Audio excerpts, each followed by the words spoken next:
멕시코 고지대 계곡에 위치한 멕시코의 수도 멕시코시티는 북미에서 그리고 스페인어 사용 도시 중 가장 인구가 많은 도시입니다. 그런데 이 거대한 도시가 가라앉고 있습니다. 대체 왜 이렇게 되었을까요? 사실 불과 500년 전만 해도 이 지역은 도시가 아니라 물이 넘쳐 흐르는 호수였는데요. 먼저 이 도시의 기원에 대해 알아볼게요. 이 멕시코 일대에는 700년대부터 1100년대 말까진 톨텍족이 문명을 일구었습니다. 자연재해 등으로 톨텍족이 쇠퇴하면서 북쪽에서 아즈텍족이 멕시코 쪽으로 내려왔죠. 아즈텍족들은 스스로를 멕시카라 불렀는데 이게 현재 멕시코 공명의 어원이라고 하네요. 아즈텍족의 전설에 의하면 그들이 믿는 수호신 우이칠로포츠틀리가 날아가는 독수리가 뱀을 물고 선인장 위에 앉는 곳에 정착하거라 라고 했는데 멕시코 국기에 있는 독수리, 뱀, 선인장이 바로 그 계시에 나온 것들이죠. 1325년 그 계시를 통해 발견한 곳이 바로 오늘날의 멕시코시티가 위치한 곳인데요. 근데 그 지역은 원래 텍스코코 호수 위에 있는 작은 섬 형태의 늪지였을 뿐이었습니다. 그래서 아즈텍인들은 호수 바닥에 갈대로 튼튼하게 엮어 만든 틀을 고정하고 그 위에 흙을 쌓아 올려 여의도 약 4배 수준의 인공섬을 만들었죠. 또 해당 지역에 기존에 자리 잡고 있었던 아스카포찰코란 세력이 있었는데 주변 세력들과 동맹을 맺어 1428년 아스카포찰코 세력을 몰아내죠.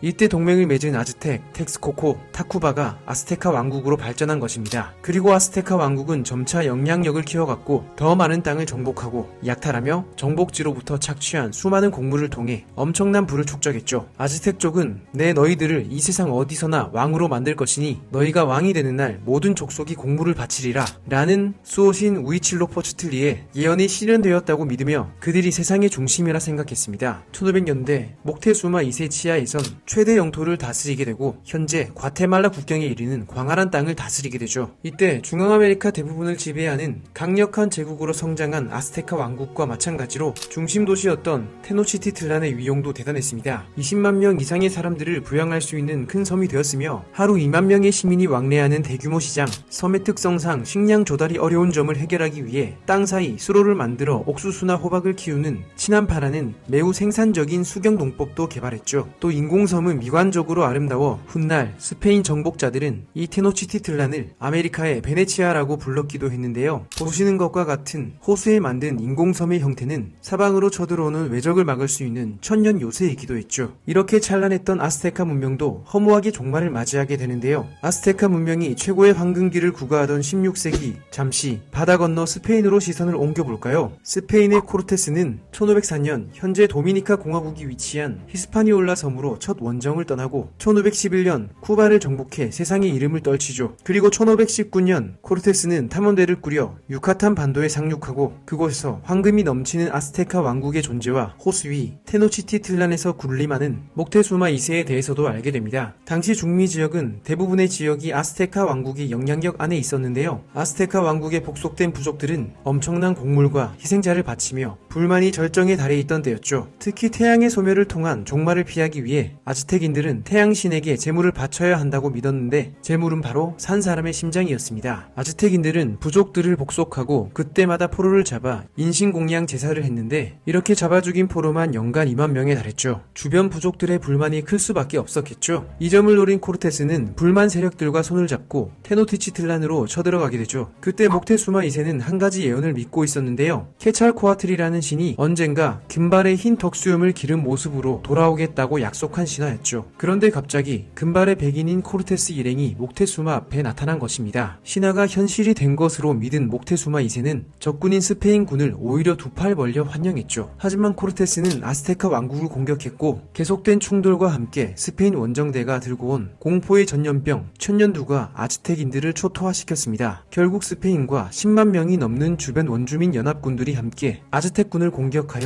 테노티치틀란을 함락시키고 1523년 아스테카 왕국의 마지막 황제 쿠아우테목을 처형하게 되며 아스테카 왕국은 멸망하게 됩니다. 이렇게 멸망한 테노치티틀란 위에 스페인식의 새로운 도시를 세우고 아즈텍 사원 위에 가톨릭 교회를 세웠죠. 얼마 후 도시 이름도 스페인식인 멕시코로 바꾸게 되고 현재는 멕시코의 수도 멕시코시티가 되었죠. 그런데 이 도시에 문제점이 하나 있었습니다. 이곳의 고도는 2240m 정도로 매우 높지만 주변에 5000m가 넘는 산들이 둘러싸고 있었던 있었다는 것이죠. 이 말은 이곳의 물이 다른 곳으로 빠져나가기 어렵다는 것이었습니다. 도시는 인구가 성장해 감에 따라 호숫가까지 땅을 쓰게 되었습니다. 또 호수 수심의 변화에 따라 멕시코시티는 주기적으로 홍수도 겪게 되고 홍수 기간 동안 배설물이 도시를 오염시키고 질병을 퍼뜨리는 등 건강에도 문제가 되었죠. 이렇게 문제가 있으면 다른 곳에 중점 도시를 다시 지을 법도 한데 스페인은 원주민들을 동원하여 터널과 배수로를 만들어 수백 년에 걸쳐 물을 빼고 도시를 확장시켜 나가는 선택을 하게 됩니다. 그 결과 점차 물과 습지가 줄어들며 수인성 질병이나 모기로 인한 피해, 홍수까지 줄어드는 반면 건물을 건설할 땅은 점차 늘어났죠. 처음에는 기술이 좋지 못해 배수가 효과적이지 않았지만 점점 배수 기술도 좋아질 뿐만 아니라 특히 1900년대 산업화 이후 기회를 찾아 중심 도시로 엄청나게 모여드는 사람들로 인해 땅도 더욱 필요하다 보니 물을 토지로 만드는 작업이 더 가속화되어 갔습니다. 그리고 보시는 것처럼 멕시코시티의 땅은 점점 커지는 반면 호수는 줄어갔죠. 1950년에 멕시코시티 인구는 330만 명 정도였는데요. 현재는 2천만 명이 넘을 정도로 엄청나게 인구가 늘었고 이것은 북미 도시 최대의 인구라 볼 수 있습니다. 물 위에 지은 도시인데 이제는 이 물이 문제가 되고 있습니다. 왜일까요? 북미에서 가장 인구가 많은 도시인 만큼 많은 물이 필요하게 됩니다. 사실 기후를 보시면 비가 적게 오는 지역은 아닙니다. 오히려 많이 온다 볼 수 있죠. 하지만 과거와 달리 텍스코코 호수같이 주변에서 물을 공급해줄 소원이 없습니다. 또 현대 도시에서 땅은 콘크리트와 같이 물이 투과되기 어려운 형태의 자재로 도로와 건물들을 짓고 있죠. 이런 상황이다 보니 멕시코시티는 대부분의 담수를 호수 같은 수원이 아닌 지하층에서 물을 퍼올려 얻게 됩니다. 그런데 여기서 발생하는 문제가 있죠. 도시 자체가 땅의 물을 빼서 지은 것이기에 기반 자체가 약합니다. 점토 위에 지어진 도시라 해야 할까요? 그런데다 워낙 인구가 많다 보니 많은 물을 쓰게 되고 물이 줄어드는 만큼 도시가 가라앉는 것이죠. 땅이 가라앉으면 더 깊은 곳까지 지하수 파이프를 뚫어야 하고 그러면 더 가라앉게 되는 과정이 반복되는 것이죠. 또 땅이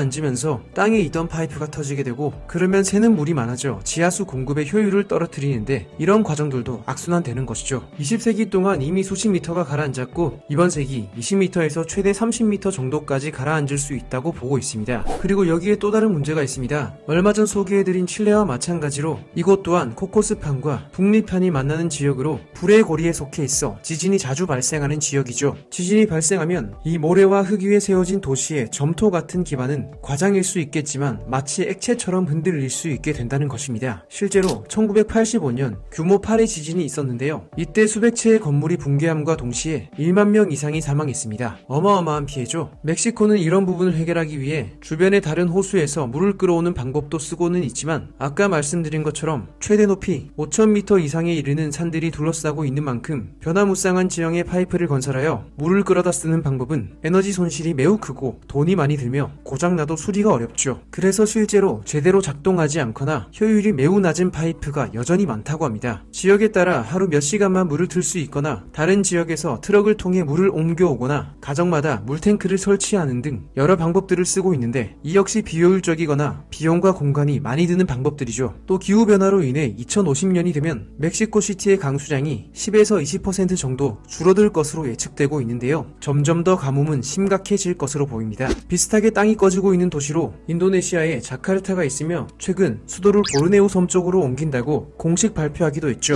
멕시코는 앞으로 어떻게 나아갈지 관심을 가지고 지켜보시면 좋을 것 같습니다. 오늘 영상은 임소미 저자가 집필한 요즘 어른을 위한 최소한의 세계사의 첫 번째 파트 아스테카 문명 부분을 바탕으로 제작하였습니다. 현재 일어나고 있는 세상 모든 뉴스의 이면은 역사를 알지 못하면 절대 알 수 없습니다. 6,000년의 방대한 분량이 역사 공부를 주저하게 하지만 이 책은 오늘날 우리가 반드시 알아야 할 세계사만 쏙쏙 뽑아 담았는데요. 세계 문명의 탄생부터 패권 전쟁까지 복잡한 6,000년의 역사를 쉬운 설명과 스토리텔링, 다양한 그림으로 쉽게 이해하실 수 있을 겁니다. 세계사에 대한 기본적인 교양을 얻고 싶으신 분들께 큰 도움이 되지 않을까 싶어 추천드립니다. 오늘도 시청해주셔서 감사합니다.